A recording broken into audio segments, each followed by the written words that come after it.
Abul Kalam Azad university of technology অর্থাৎ ম্যাকআউটের এই odd সেমিস্টারের রেজাল্ট নিয়ে তোমরা প্রচুর ছাত্রছাত্রীরা চিন্তার মধ্যে রয়েছো এবং ছাত্রছাত্রীদের চিন্তার সাথে সাথে কিন্তু তোমাদের মাথায় যে প্রশ্ন উঠে আসছে যে রিভিউ অর্থাৎ পিপিআর করলে কি আদৌ সমস্ত যে সমস্যার সমাধান কি হতে পারে, তো সেই নিয়ে কথা বলবো। প্রথম থেকে শেষ পর্যন্ত তো ভিডিওটি দেখো। পিপিআর করলে কি তোমাদের আদৌ সুবিধা হবে? যারা ব্যাক পেয়েছো তারা পিপিআর করলে কি হতে পারে? যাদের রেজাল্ট খারাপ হয়েছে তারা পিপিআর করলে কি হতে পারে? অরিজিনালি পিপিআর এর যে রেজাল্ট সেটা কি তোমার ফেভারে আসতে পারে? তো প্রথম থেকে শেষ পর্যন্ত দেখো। চ্যানেলে প্রথম আসলে সাবস্ক্রাইব করে নিও। Polytechnic, diploma engineering, B Tech, MAKAUT, ডাব্লিউবিএসসিটির সমস্ত আপডেট এবং ইনফরমেশন পেতে অবশ্যই সাবস্ক্রাইব করে নিও। তুমি যদি ম্যাকআউটের যে কোনো কলেজ বা ইউনিভার্সিটির ছাত্রছাত্রী হয়ে থাকো না কেন, তোমার জন্য ভিডিওটি ইনফরমেটিভ। তাই অবশ্যই ভিডিওটি লাইক করে বন্ধুদের মধ্যে শেয়ার করে দিও আর চ্যানেলে প্রথম আসলে সাবস্ক্রাইব করে নিও। তো ভিউয়ার্স, আমি বেশি দেরি করছি না, সরাসরি ভিডিওর টপিকে প্রবেশ করছি। তোমাদের ম্যাকআউটের রেজাল্ট নিয়ে তোমরা অনেকেই সন্তুষ্ট নাও। রাজ্যের 60% ছেলেমেয়েরা তাদের রেজাল্ট নিয়ে কিন্তু প্রচুর সমস্যায় থাকে ম্যাকআউটের। তার কারণ কিন্তু তাদের খাতা দেখার পদ্ধতি বা মার্কস আপলোডিং বা মার্কস দেওয়ার আপগ্রেডেশন সিস্টেম নিয়ে।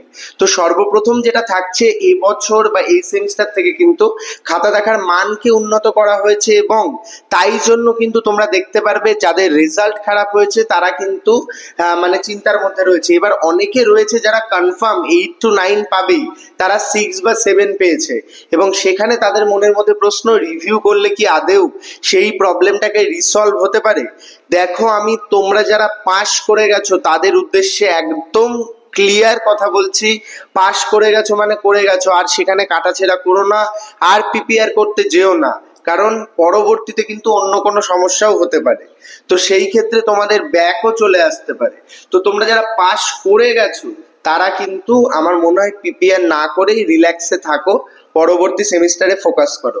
হ্যাঁ, যাদের এবার নিউমেরিক্যাল পেপার রয়েছে বা এমন কিছু ম্যাথামেটিক্স পেপার অনেকের শুনছি পুরো ম্যাথামেটিক্স ঠিকঠাক করেছে সমস্ত কিছু, তাও তাদের নাম্বার আসেনি। আমার কাছে ইনস্টাগ্রামে প্রচুর এসএমএস এসছে এরকম ম্যাথামেটিক্স এর ক্ষেত্রে। তো এই সমস্ত যারা ফুললি কনফিডেন্ট রয়েছে নিজেদের উপরে তারা কিন্তু রিভিউ করতে পারো। এবার যারা কি তোমরা লিখে এসছো, ভাবছো থিওরি পেপার লিখে এসছো আমি এই নাম্বারটা পেতে পারতাম, আমাকে কেন কম দিয়েছে, এটা কিন্তু দিতেই পারে। তাদের যে খাতা দেখার সিস্টেমকে আপডেট করেছে, কোয়ালিটি বাড়িয়েছে, তো সেই ক্ষেত্রে কিন্তু তোমাদের নাম্বার কম এসছে। তো সেই ক্ষেত্রে পাস করে গেছো, আর চিন্তা করো না, পরবর্তী সেমিস্টারে ফোকাস করো। এইবার আসছে সব থেকে গুরুত্বপূর্ণ, যাদের ব্যাক এসেছে তাদের পিপিআর করলে কি অরিজিনালি রিসলভ হতে পারে? দেখো, কিছু কিছু সিস্টেমে ভুল হয়েছে, হ্যাঁ কিছু কিছু ছাত্রছাত্রীদের ভুল হয়েছে, যারা ভালো লিখে এসছে তারা ব্যাক পেয়েছে, তাদের ভুল হয়েছে, সেইগুলো পিপিআর এ ক্লিয়ার হয়ে যাবে। কিন্তু যারা ভাবছো আমরা খাতা ভরাট করে এসছি, কিছু কোশ্চেন ঠিকঠাক লিখেছি, বাদ বাকিগুলো এমনি লিখে এসছি, আমাদের ব্যাক পাইয়ে দিয়েছে, তাদের কিন্তু পিপিআর এ কোনো লাভ হবে না। আলটিমেটলি পিপিআর এ কিন্তু লাভ হওয়ার কোনো চান্স নেই। যাদের অরিজিনালি ভুল ছিল, হয়তো যাদের খাতা দেখার সিস্টেমে ভুল হয়েছে, মার্কস আপলোডিং এ ভুল হয়েছে, তাদেরগুলো কিন্তু পিপিআর এ ঠিক হবে। কিন্তু যাদেরটা ফ্যাকাল্টি বা প্রফেসররা খাতা কেটে দিয়েছে, অর্থাৎ নিট মার্কস দিয়েছে, ওখান থেকে বাছাই করা মার্কস দিয়েছে, তাদের কিন্তু পিপিআর এ কোনো রকম কিছু ক্লিয়ার হবে না। তো ম্যাকআউটের এই যে আপডেট বা এই যে সিস্টেমে তোমাদের মানিয়ে নিয়ে চলতে হবে, পড়াশোনার কোয়ালিটি বাড়াতে হবে। আর পিপিআর কবে চালু হবে সেটাও আমি এখনো আপডেট তোমাদের দিতে পারছি না।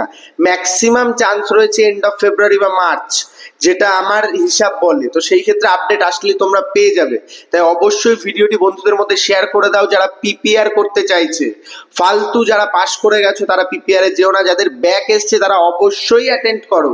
কিন্তু আলটিমেটলি রেজাল্ট তোমাদের ফেভারে আসছে নাকি তার জন্য কিন্তু তোমাদের ওয়েট করতে হবে। এই ছিল আজকের এই ভিডিও। অবশ্যই লাইক করে বন্ধুদের মধ্যে শেয়ার করে দাও। তোমাদের একটা লাইক আমাকে অনেক মোটিভেট করে। আমাদের টেলিগ্রাম গ্রুপ চ্যানেলগুলোতে জয়েন করে যাও, সেখান থেকে তোমরা প্রচুর আপডেট পাবে। ধন্যবাদ, ভালো থাকো, সুস্থ থাকো, প্রো টেকনিক্যাল জিনিয়াস ইউটিউব চ্যানেলের সাথে থাকো, সকল ইনফরমেশন সবার আগে পেতে থাকো। ধন্যবাদ।